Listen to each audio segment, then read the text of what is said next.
Hey, welcome back to Chili Pepper Channel. Before I get started, I just wanted to take a minute to say Happy Veterans Day to all the veterans out there. And honestly, Happy Veterans Day to everybody out there.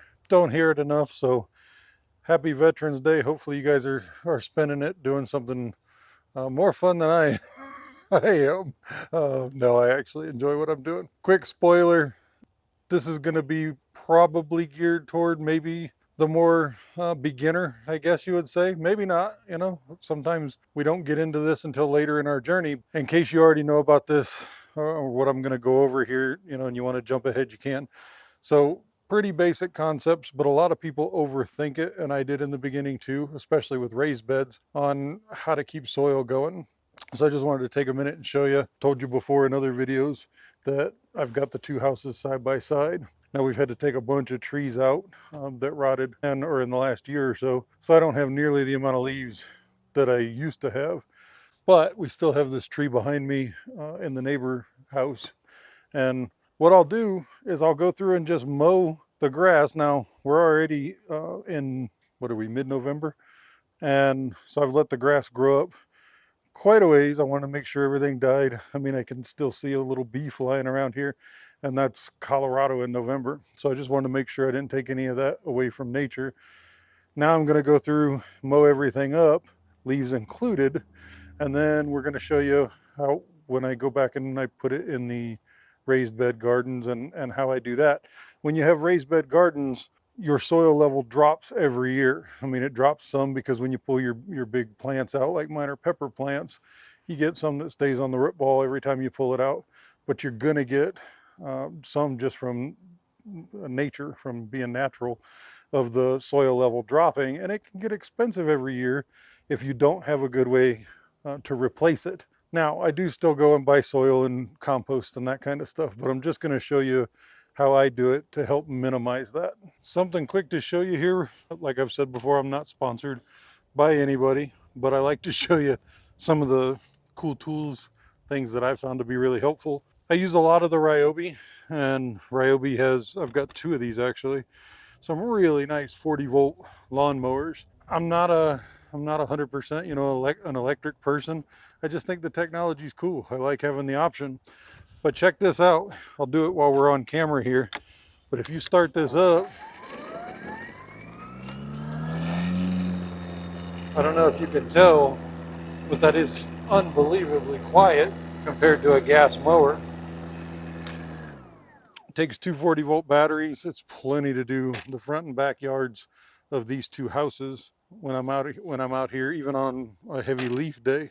But you can also see this is about the only tree I have left in my yard after having to cut down a bunch of them that died.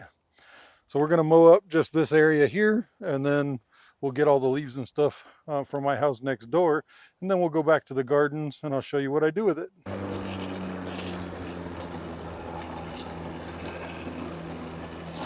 Luckily, I still have some leaves over here next door. I'm going to go through and finish all this up, and then we'll meet you in the backyard. Now's probably a good time to tell you I don't put hardly anything on my yard. I mean, water, of course. If you are one of those people that put a lot of weed killers, things like that on your yard, don't do this. You don't want to introduce anything else into your gardens where you're growing your food. One, it can kill your plant. Two, anything that's in there, the plant's going to bring up through the roots. You're going to eat it. So if you're going to do these methods, make sure you stay pretty natural. I mean, you can put some normal fertilizer, but stay away from weed killers or anything like that if you're doing anything on your front lawn, and always check it out before you do it. Don't just take my word for it. I've been doing this for a lot of years, and it works. It works well.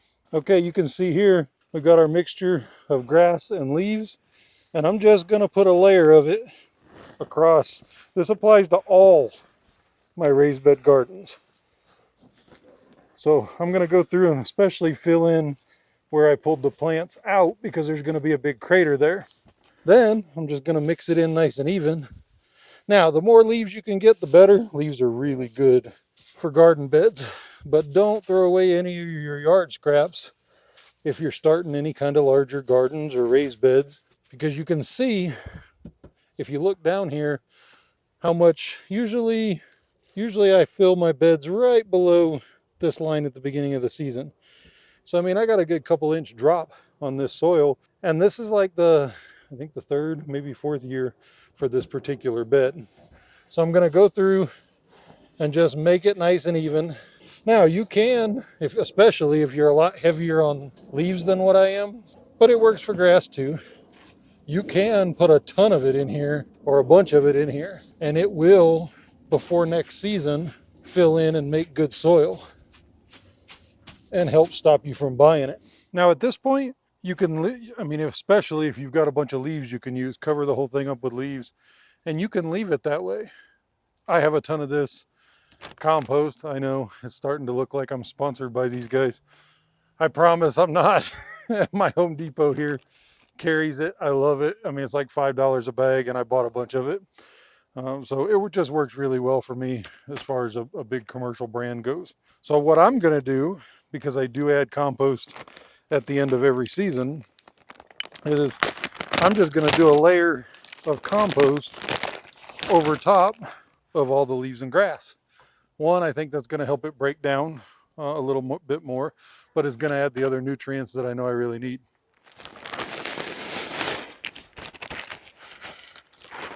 One bag goes quite a bit in these horse trough raised beds that I do. Another question you might have is, why do I do all these horse trough raised beds? I do make some beds too. I've showed you in other videos. Home Depot sells these things for 179 bucks. I know that sounds like a lot. I don't buy a lot at one time, but over the years, I've bought a couple here and there and built up to where I'm at. They're a really good height to where the old big guy like me doesn't have to be down on their hands and knees all the time. I can reach the plants right here just fine. And it works good for me.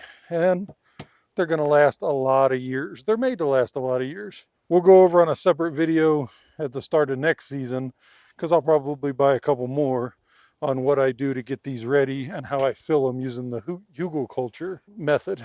The hugelkultur method. That's what I meant. So just spread your compost around here and cover everything up.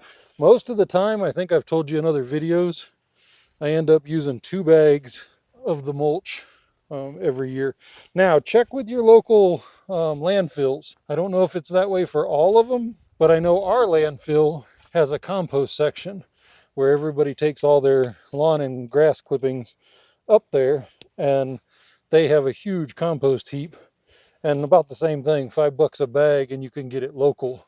Okay, this can show you how we're nice and full now. We've brought the level back up. Now it'll drop some over the winter with the snow and the rain, and we might have to add another bag of compost or a few shovels of compost at the beginning of the season, but it's gonna keep you in good shape. It's gonna keep your plants growing good. Compost is the way to go, guys.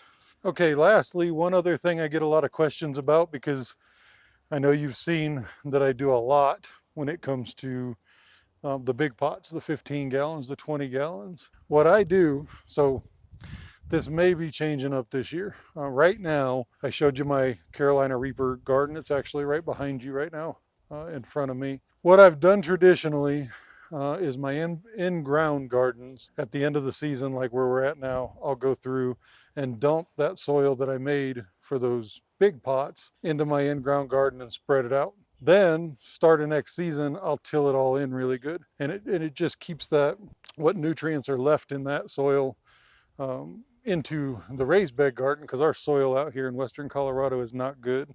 It's very much clay. It also, because I use a peat moss base, it starts making the in-ground bed light and fluffy. Then at the beginning of next year, I'll mix my own soil, and we'll do a video on that, but I'll mix my own soil to fill up those big pots again, so that every year I have fresh soil that I mix. And honestly, spoiler, it's basically, there's a little bit more to it, but it's basically 1/3 compost, 1/3 peat moss, one-third perlite or vermiculite, whichever one you want to use. But I do plan on, I'm going to wait to the beginning or at least closer to the beginning of the season when everybody's getting ready to do that, to make that video. I'll refill all those barrels, and then at the end of next season, I'll do it again. I'll dump them out, till them into another in-ground garden, Now, to be honest, the older I get, the less in-ground gardens I get. So I'm really thinking about, at least where this big in-ground garden is behind you, making a big chicken coop back there and start raising my own chickens. I've thought about it for years and I just haven't done it yet, but I'm getting close to, I think, doing it. Hopefully this worked for you for a quick video and help you get the beds in your garden, or even this will work in-ground too. You can dump everything out. I never bag, trash bag my lawn clippings anymore. They go straight in my in-ground bed because that's going to just degrade down and turn to soil. And it's all the nutrients that are in there are going to help whatever you have in your in-ground bed. So hopefully this video helped you here on what turned out to be a beautiful Veterans Day for 2024. I really wasn't sure what video I was gonna make this week. It gets harder and harder as the weather gets worse, and I don't have my garden out here. When I started working out here in the garden, I thought, okay, there's a lot of people who may not know this. It's gonna help you by saving money in the long run, and it's also gonna help you by adding the nutrients you need so you don't have to buy a bunch of fertilizer. Now, one thing I didn't talk about, if you do have extra leftover fertilizer, I like to use blood meal and bone meal.